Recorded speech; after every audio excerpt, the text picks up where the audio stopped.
Hello friends, let us now learn about the adrenergic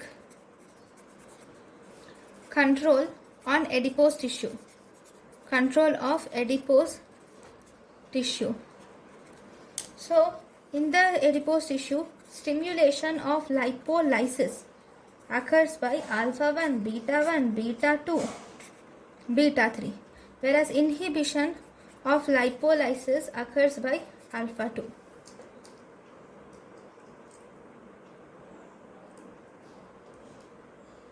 Thank you for watching.